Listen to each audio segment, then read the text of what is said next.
നമസ്കാരം, എല്ലാവർക്കും കേരള റെസിപ്പിയിലേക്ക് സ്വാഗതം. നമുക്ക് ഇന്ന് നല്ലൊരു കരിക്ക് പുഡിങ് എങ്ങനെ ഉണ്ടാക്കാമെന്ന് നോക്കിയാലോ. കരിക്ക് പുഡിങ്ങിന് ആവശ്യമായ സാധനങ്ങള്: ഇത് കരിക്കിന്റെ വെള്ളമാണ്. ഇത് കരിക്കിന്റെ മാംസളമായ ഭാഗം. കുറച്ചും കൂടി ഇളതായ കരിക്കാണെങ്കിൽ ഒന്നും കൂടി നല്ലതാണ്. ഇതല്പം മൂത്തുപോയതാണ്, അത് സാരമില്ല, നമുക്കത് അഡ്ജസ്റ്റ് ചെയ്യാം. പിന്നീട് പശുവിൻ പാല്, മിൽക്ക് മെയ്ഡ്, പഞ്ചസാര, തേങ്ങ, ഇത് ഡെക്കറേഷന് വേണ്ടിയിട്ടുള്ളതാണ്. പിന്നീട് കോൺഫ്ലോർ വേണം. പിന്നെ ചൈന ഗ്രാസ്, ഇതൊക്കെ എല്ലാ സൂപ്പർ മാർക്കറ്റുകളിലും കിട്ടുന്നതാണ്. ഇനി ഇതെങ്ങനെ ഉണ്ടാക്കാമെന്ന് നമുക്ക് നോക്കാം. കേക്കൊക്കെ ഉണ്ടാക്കുമ്പോൾ നമ്മൾ അളവുകൾ ശ്രദ്ധിക്കുന്നത് പോലെ തന്നെ പുഡിംഗ് ഉണ്ടാക്കുമ്പോഴും നമ്മൾ ഇതിൻ്റെ അളവുകൾ വളരെ ശ്രദ്ധിക്കേണ്ടതാണ്. ഇതിൻ്റെ അളവ് എങ്ങനെയാണെന്ന് വെച്ചാൽ, ഇത് കരിക്കിൻ്റെ വെള്ളമാണ്, ഇത് കരിക്കിൻ്റെ മാംസളമായ ഭാഗം. ഇത് രണ്ടും കൂടെ മിക്സിയിൽ നല്ല രീതിയിൽ അടിച്ചെടുക്കണം. അങ്ങനെ അടിച്ചെടുത്ത ആ മിശ്രിതം ഈ മിൽക്ക് ടിന്നിന് 2 ടിന്ന് വേണം. പിന്നീട് പശുവിൻ പാല് 2 ടിന്ന് വേണം. അതുപോലെ തന്നെ പഞ്ചസാര 1/2 കപ്പാണ്. ഇതൊരു മെഷർമെൻറ്റ് കപ്പാണ്, ഇതിന് 1/2 കപ്പ്. അതുപോലെ തന്നെ മിൽക്ക് മെയ്ഡ് ഈ ടിന്നിന് 1/2 ടിന്ന് വേണം. പിന്നീട്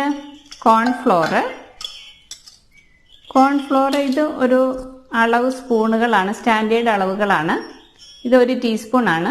ഈ 1 ടീസ്പൂണിന് 3.5 ടീസ്പൂൺ കോൺഫ്ലോർ വേണം. പിന്നീട് ചൈന ഗ്രാസ് ആണിത്. ചൈന ഗ്രാസ് 15 ഗ്രാം വേണം.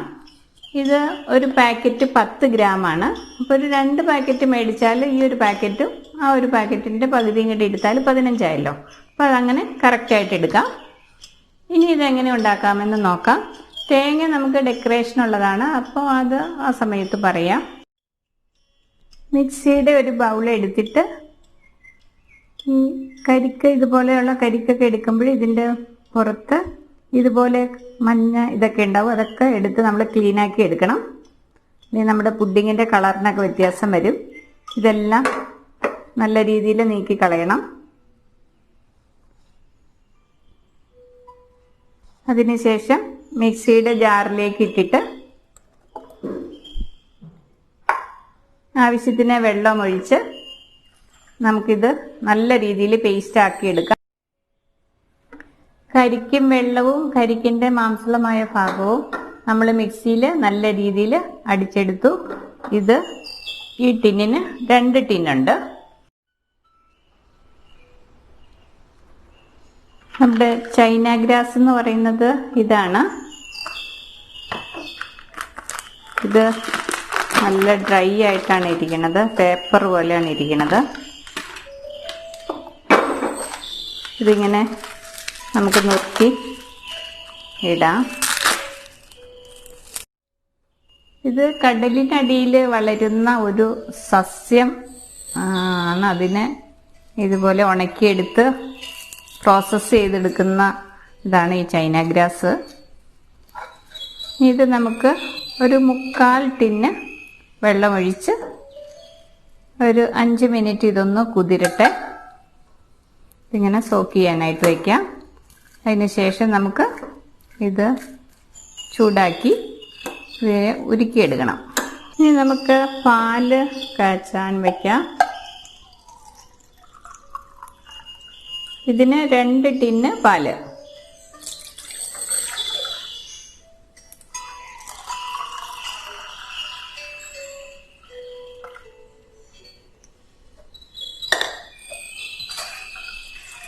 രണ്ട് ടിന്ന് പാലിൽ ഒരു 1/4 ടിന്ന് പാല് മാറ്റി വെച്ചിരിക്കുകയാണ്.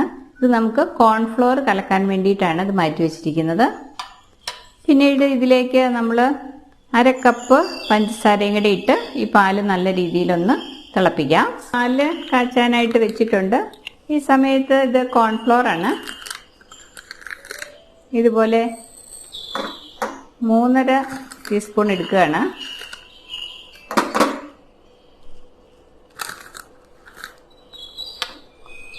3 ഒരു 3.5 സ്പൂൺ എടുത്തിട്ടുണ്ട്. ഇത് നല്ല രീതിയിൽ കട്ടയൊന്നുമില്ലാതെ കലക്കിയെടുക്കണം. പാല് നല്ല രീതിയിൽ തിളച്ചതിന് ശേഷമാണ് നമ്മളിത് കലക്കി ഒഴിക്കുന്നത്. പാലിവിടെ നമ്മൾ തിളയ്ക്കാൻ വെച്ചിരിക്കുകയാണ്. പാലും പഞ്ചസാര ഇട്ടിട്ടുണ്ട്. ഈ സമയത്ത് നമ്മൾ ചൈന ഗ്രാസ് ഒരുവിധം ഇത് സോക്കായി. ഇത് നമ്മൾ അടുപ്പിലേക്ക് വെക്കുകയാണ്. ചെറിയ തീയിൽ കിടന്നാൽ മതി, അല്ലെങ്കിൽ ഡബിൾ ബോയിലിംഗ് ചെയ്താലും മതി. അപ്പം ഇങ്ങനെ കട്ടിയുള്ളൊരു പാത്രമാണെങ്കിൽ ചെറിയ തീയിലിട്ട് ഇത് നമുക്ക് ഉരുക്കിയെടുക്കാം. ഇവിടെ പാലും പഞ്ചസാരയും കൂടെ തിളയ്ക്കാൻ തുടങ്ങിയിട്ടുണ്ട്.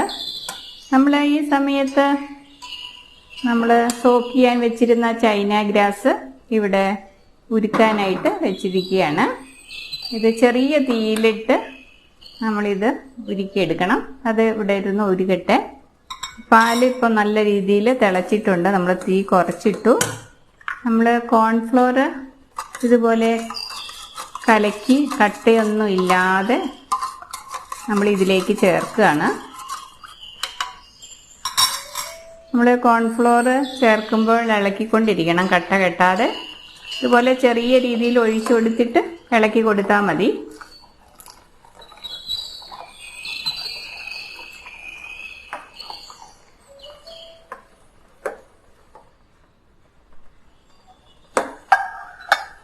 ഇതൊന്ന് നല്ല രീതിയിലൊന്ന് പൊടിയൊന്ന് വെന്ത് വരണമല്ലോ. ഇപ്പം തന്നെ ഒരു തിക്നെസ് ഇളക്കുമ്പോൾ ഫീൽ ചെയ്യുന്നുണ്ട്. അതൊന്ന് നല്ല രീതിയിലൊന്ന് തിളച്ചോട്ടെ. തീ ഒന്ന് കൂട്ടിയിടാം. ഇത് തീ വളരെ കുറച്ചാണ് ഈ ചൈന ഗ്രാസിന് ഇട്ടിരിക്കുന്നത്. ഇടയ്ക്ക് ഇളക്കി കൊടുക്കണം. അതും ഇതിപ്പോൾ ഒരുവിധം നല്ല രീതിയിലൊരു കട്ടി, ഒരുപാട് കട്ടിയല്ല, ഒരു തിക്നെസ് എനിക്ക് ഫീൽ ചെയ്യുന്നുണ്ട് ഇതിങ്ങനെ ഇളക്കുമ്പോൾ. ഇനി നമുക്ക് ഓഫാക്കാം. ഇത് തിളച്ച് വരുന്നുണ്ട്. പൊടി ഇട്ട് കഴിഞ്ഞിട്ട് ഒന്ന് തിളയ്ക്കണം കേട്ടോ. ആ പൊടി ഒന്ന് വേകണമല്ലോ. ഇത് നമുക്ക് ഓഫാക്കാം.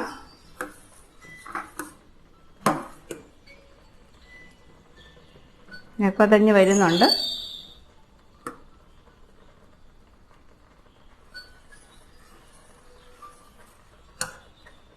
ഈ ചൈന ഗ്രാസ് നമ്മൾ ഇടയ്ക്ക് ഇളക്കി കൊടുക്കണം, അടിയിൽ പിടിക്കാതെ.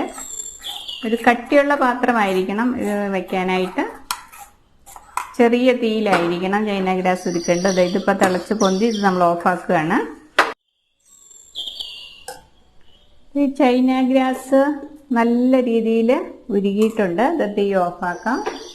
അതിനുശേഷം ഇതുപോലെ ഒരു കമ്പി അരിപ്പ എടുത്തിട്ട് അതിലൂടെ അങ്ങ് അരിച്ചൊഴിക്കുക, ഈ ചൂടനെ തന്നെ. പ്ലാസ്റ്റിക്കിൻ്റെ അരിപ്പയാണെങ്കിൽ അത് ഇത്രയും ചൂടനെ അരിക്കാൻ പറ്റില്ല. അതാണ് ഈ കമ്പി അരിപ്പ.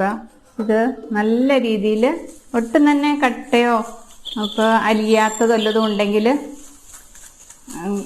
ഇത് കിടക്കാതിരിക്കാതിന് വേണ്ടിയാണ് ഇതുപോലെ അരിക്കുന്നത്. നല്ല രീതിയിൽ ഇത് മുഴുവനും ഇതിലേക്ക് അരിച്ച് ചേർക്കണം. ഇതാണ് ഈ പുഡിങ്ങിൻ്റെ തിക്നെസ് കൊടുക്കുന്നത്. അപ്പം അതുകൊണ്ട് മാക്സിമം അളവ് തന്നെ പൂർണ്ണമായിട്ടും അരിപ്പയിലൂടെ അരിച്ചിറക്കട്ടെ. ഇത് നല്ല രീതിയിൽ ഇളക്കുക. പാല് നല്ല രീതിയിൽ തിളച്ചപ്പോഴാണല്ലോ നമ്മളിത് ഓഫാക്കിയത്. അതുപോലെ തന്നെ ചൈന ഗ്രാസും നല്ല രീതിയിൽ ഉരുകി നമ്മളിതിലേക്ക് അരിച്ചൊഴിച്ചു. അപ്പോൾ പാലിനും ചൈന ഗ്രാസിനും നല്ല ചൂടുണ്ടായിരിക്കണം, ഇത് രണ്ടും തമ്മിൽ മിക്സ് ചെയ്യുമ്പോൾ. അപ്പോൾ ഇത് നല്ല രീതിയിൽ മിക്സ് ചെയ്തു. അതിനുശേഷം നമ്മൾ എടുത്തു വച്ചിരിക്കുന്ന 1/2 ടിന്ന് കണ്ടൻസ് മിൽക്ക് ഇതിലേക്ക് മിക്സ് ചെയ്യുകയാണ്.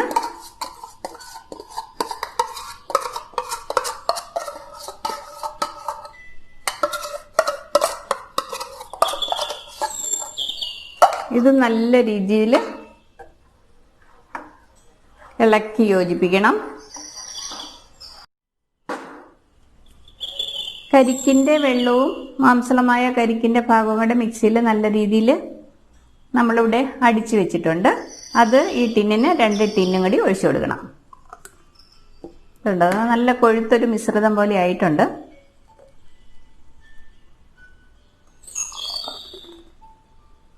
2 ടിന്ന് ഇതിലേക്ക് നമ്മൾ ഒഴിച്ചു കൊടുത്തു. അതും നല്ല രീതിയിൽ ഇളക്കി യോജിപ്പിക്കണം.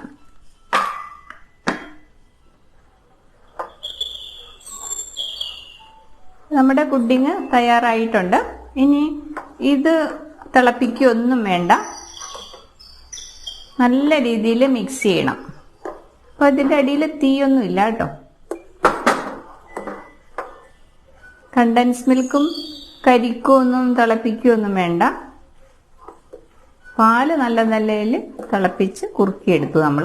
അതുപോലെ തന്നെ ചൈന ഗ്രാസ് നല്ല രീതിയിൽ ഉരുക്കിയെടുത്തു.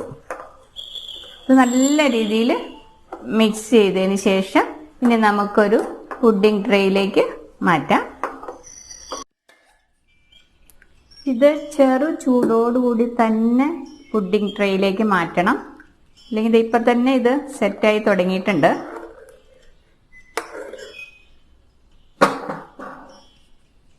ഇതിപ്പോൾ നല്ല രീതിയിൽ ഈ ചൂടാറി കഴിഞ്ഞ് കഴിയുമ്പോൾ നമുക്ക് ഫ്രിഡ്ജിൽ വെച്ച് ഒന്ന് തണുപ്പിച്ചെടുക്കാം. ഇത് ശരിക്കും ആറിയതിന് ശേഷം ടിന്നിലേക്ക് ട്രേയിലേക്ക് മാറ്റാൻ ശ്രമിക്കരുത്. ചെറു ചൂടോടുകൂടി തന്നെ മാറ്റണം. ഇതിങ്ങനെ ഇരിക്കുന്തോറും ഇത് തിക്കായി വന്നുകൊണ്ടിരിക്കുകയാണ്. ഇനി ഇതൊരു വേറൊരു ട്രേയിലേക്ക് ഇങ്ങോട്ട് ഞാൻ മാറ്റുന്നുണ്ട്. ഇനി ഇത് ഒന്ന് ഇതിൽ തന്നെ ഇരുന്ന് ആറിക്കഴിഞ്ഞതിന് ശേഷം ഇത് ഫ്രിഡ്ജിലേക്ക് വയ്ക്കാം. കുറച്ച് തേങ്ങ ഇവിടെ എടുത്ത് വെച്ചിരുന്നല്ലോ. ഈ തേങ്ങ ഒരു ചീനച്ചട്ടി അടുപ്പത്ത് വെച്ചിട്ട് ഇതൊന്ന് റോസ്റ്റ് ചെയ്തെടുക്കുകയാണ്. എണ്ണയൊന്നും ഒഴിക്കരുത് കേട്ടോ. ഇതൊന്ന് ബ്രൗൺ കളറായി വരട്ടെ. അതിലേക്ക് നമുക്ക് കുറച്ച് പഞ്ചസാര ഇട്ട് കൊടുക്കണം. ഈ തേങ്ങയ്ക്ക് ആവശ്യമായ പഞ്ചസാര ഒരു ചെറിയൊരു മധുരം കിട്ടിയാൽ മതി. ഒരു 2 സ്പൂൺ ഇട്ടാൽ മതി. അപ്പോൾ ഇതാ ഗോൾഡൻ ബ്രൗൺ കളറായിട്ടുണ്ട്. ഇനി നമുക്ക് തീ ഓഫാക്കാം. പുഡിങ് സെർവ് ചെയ്യുന്ന സമയത്ത് നമുക്ക് ഇത് ടോപ്പിംഗ് ആയിട്ട് ഇതുപോലെ ഇങ്ങനെ കൊടുത്ത് നമുക്ക് ഉപയോഗിക്കാം. ഇതിപ്പോൾ സെറ്റായിട്ടുണ്ട് ഈ പുഡിങ്. ഇത് കഴിക്കാൻ നേരത്ത് ഇതുപോലെ ഇട്ടാൽ മതി, അല്ലെങ്കിൽ ഈ നമ്മൾ റോസ്റ്റ് ചെയ്തിരിക്കുന്ന തേങ്ങ തണുത്തു പോകും. ഇതിപ്പോൾ നല്ലൊരു ക്രിസ്പിനെസ് ഉണ്ടല്ലോ. ഇതുപോലെ ഇട്ടിട്ട് നമുക്കിത് എടുക്കാം. അങ്ങനെ നമ്മുടെ കരിക്ക് പുഡിങ് ഇവിടെ റെഡി ആയിട്ടുണ്ട്. ഞാനൊരു ചെറിയ പാത്രത്തിൽ ഇതുപോലെ ഒഴിച്ചു വെച്ചിരുന്നു. അതൊന്ന് നമുക്കൊന്ന് ഡിമോൾഡ് ചെയ്തെടുക്കാം.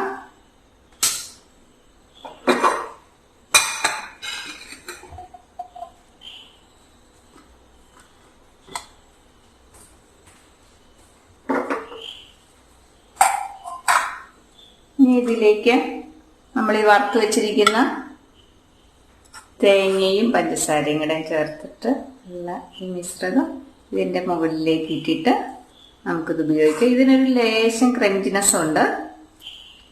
പിന്നെ നട്ട്സ് ഇടാൻ ഇഷ്ടമുള്ളവർക്ക് അങ്ങനെ ഇടാം കേട്ടോ. അങ്ങനെ കരിക്ക് പുഡിങ് ഇവിടെ റെഡി ആയിരിക്കുകയാണ്. എല്ലാവരും ഒന്ന് ട്രൈ ചെയ്ത് നോക്കണം.